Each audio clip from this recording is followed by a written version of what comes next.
Hello, Saber people. It's very early in the morning here and I have a cold, so forgive me. But I have another breakdown to go through. This is a commission build for Chris. This is his Saberbay Kirak saber. Not seen this one before, it's really nice. He picked this one up from them as I believe a B grade saber, so it had some work that we needed to do to it to get it installable. And I think he's going to send it back to Saberbay to be plated, because the final design is plated. There's some gold and brass and black across it, but this is obviously just like the raw aluminium version. Yeah, it's a really nice saber. It's one of the more fragile ones I put together, I think. There's a lot of little kind of fiddly bits and intricacies with it, but we got there in the end. So let's just talk about the hilt firstly, the things we had to do to get that working. So when this came to me, it had some problems that prevented it from being installable and some tweaks that needed making. So firstly, the top screw, the retention screw that holds the blade in, hadn't been tapped, so we tapped that one with an M3. The screw that holds this kind of collar piece in place in the middle, that also hadn't been tapped, so we had to tap that one. The inside, so this hilt is a tube that is welded together with a weld seam that runs down the middle, and there was actually a little weld bead about kind of here in the hilt that meant that you couldn't get the chassis inside. It was completely blocked. So I had to find a way to file down the weld bead on the inside of the curved hilt with a very narrow diameter in order to get this installable, and that was a bit of a nightmare. Files wouldn't reach it, my regular Dremel wouldn't reach it, so what I ended up doing was picking up a set of really long carbide drill bits, attaching those to a Dremel extension, and then putting the entire extension inside the hilt, revving it up really fast, and then just kind of gently grazing the weld bead with the carbide bit until eventually it all just chipped away. And now it's fully installable, and then I smoothed it down with a finer carbide bit as well to make sure that it was nice and soft and wasn't going to rip anything when it went in. But yeah, we got there eventually. So let's talk about the chassis now. So the chassis is a curved chassis designed by jimmyssaberjunk, it seems, because it says JSJ on the side, which is presumably only Jimmy. It's a pretty snug fit. There's a very, very narrow wire passage up the back to run wires from kind of the main board area up to the emitter and up to one of the battery terminals. So I've put some thin electrical tape on the back to kind of hold those in a flat layout, so that when you put the chassis in and out, they don't kind of twist and pinch up and stuff. There is every chance that the electrical tape will come off eventually. If it does, just put a battery in, lay the wires flat, and then stick another piece of tape on just to hold everything in place, and it should be fine. So we've got a Shtok V4 Eco up the top, 2 tactile switches, a krsabers 22mm bass speaker. I filed down this lower section of the chassis here because the speaker was just kind of ever so slightly too snug, and it was causing problems going in and out where things were going to get dislodged, and I didn't like the sound of that. So the edges of the speaker look a bit kind of scuffed up because they've been filed down and shaved off a bit just to make sure that they fit nicely. Proffieboard 3.9 and a kill switch, and then obviously battery terminals. This is my first time using the spring-loaded battery terminals. I actually quite like them. I think it makes the fit a lot more forgiving for batteries. Anyway, let's get a battery in. You've got a few extra bits with this one as well. So this one came with the kit. This is a little 3D printed chassis remover, because obviously once the chassis is inside, there's no way to grab it and get it out again. So what you actually do is you push it out from the speaker end. You take the pommel off and you push it upwards and it pops out, but I'll show you that in a minute.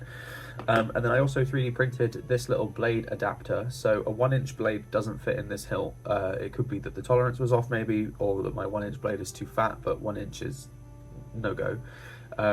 So I chatted to Chris over at Sabersense, who did an install on one of these, and he had designed a little blade holder, so I took his measurements, adapted it, and made my own one. It's just a little collar for the blade, I guess. So this takes a 7/8 inch blade. Let's fire it up. So battery goes in. The flat side is the negative side, and that is your spring side, so negative towards the top, towards the emitter. Pop it in, and then flip the kill switch, and you immediately boot into the Halcyon font, which is the one from the Galactic Star Cruiser in Disney Parks, I believe. There's about, how many did we say in the end? I think there's about 31 fonts on here, maybe. I put the entire Kyberphonic workshop package on there as well. No gesture controls as requested. Tried to get the speaker as loud as possible, given it is only a 22mm speaker. And then as for the sound fonts, you wanted the ability to change the color live via the button prompt to kind of enter the color wheel and alter the colors on the blades. Normally I turn that off only because it can sometimes mess with the relationship between a blade color and like a crystal color, or some blades are hard coded to transition between like a base color and a fixed color, and if you change the base color but not the fixed color, the transitions look all wrong. So normally I don't leave the live color edit turned on, but what I did for this one is I went through, altered every single blade style. This is using a lot of the greyscalefonts blade styles, so I had to rework those, redo those in the new Proffie OS 7 library. Rework those so that now the blade styles can be changed because they have color change and everything will update accordingly, like all the accent colors and everything like that. So that's great.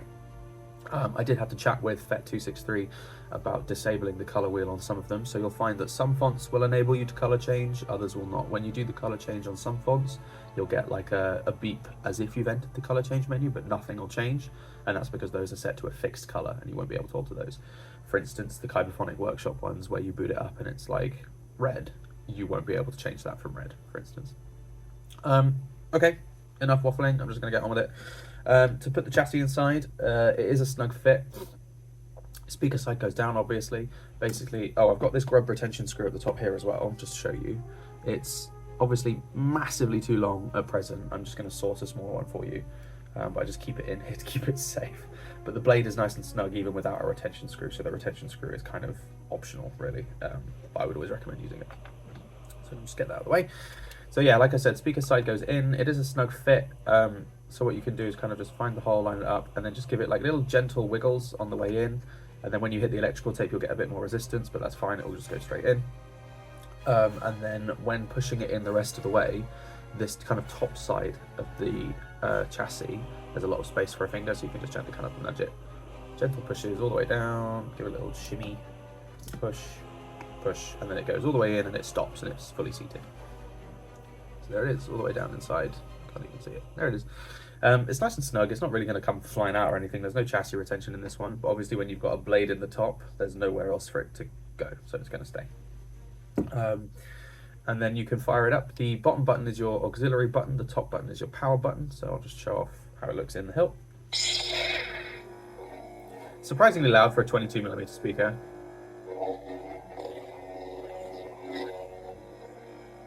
Oh yeah, no gesture controls, I'm so used to having them. When putting the blade in, get the little collar piece and put that in first. Do not put the blade in without the collar piece, because if you misconnect any of those pins, your board's dead. That's it, game over. So the collar piece goes in, lining up the gap in it with the hole where the grub screw goes, and then you can slide the blade down inside. Like I said, snug fit, and away you go. All the usual Proffie stuff.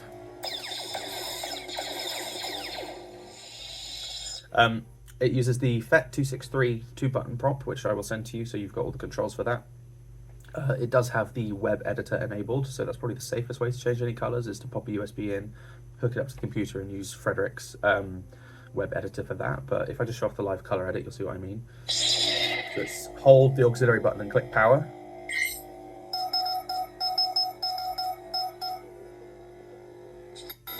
And power to confirm the color.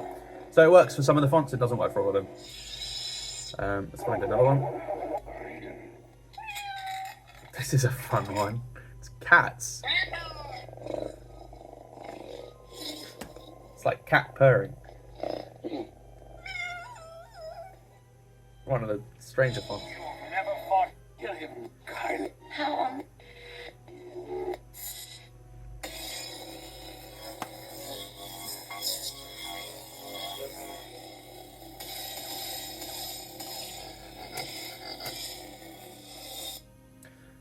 That's pretty much it.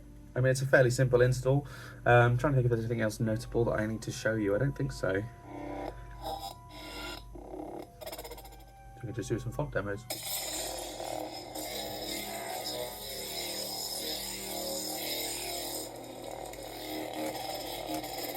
The grayscale ones sound great in this.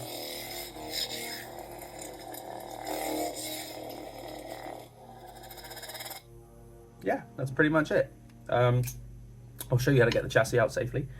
So blade out, collar piece out, and then you'll have to obviously detach the pommel. It is a 2.5mm Allen key for this bottom one, for these two bottom screws. Unscrew the pommel on both sides.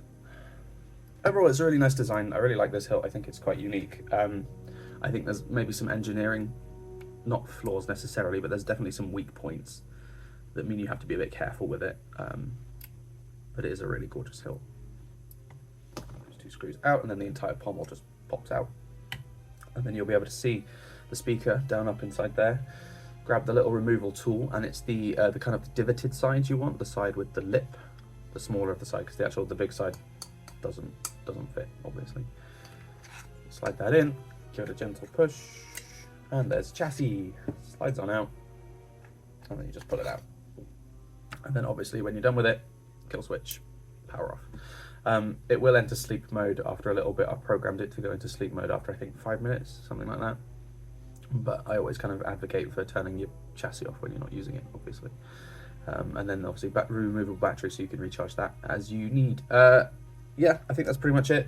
If you're happy with everything you've seen, let me know and I'll get this shipped out to you. There's 1 or 2 more config things I need to do, and I need to source you a much shorter grub screw as well, because this is kind of humorously far too long for it. But yeah, that's pretty much it. It's been a pleasure putting this one together. There were some little hurdles to overcome, but we got there in the end. Really happy with the outcome. Let me know if you want any changes made, any last minute additions, and I'll do those. Otherwise, I will get this boxed up and sent out to you as soon as I can. Thank you for watching, everybody. May the force be with you, and I will catch you in the next one. Bye.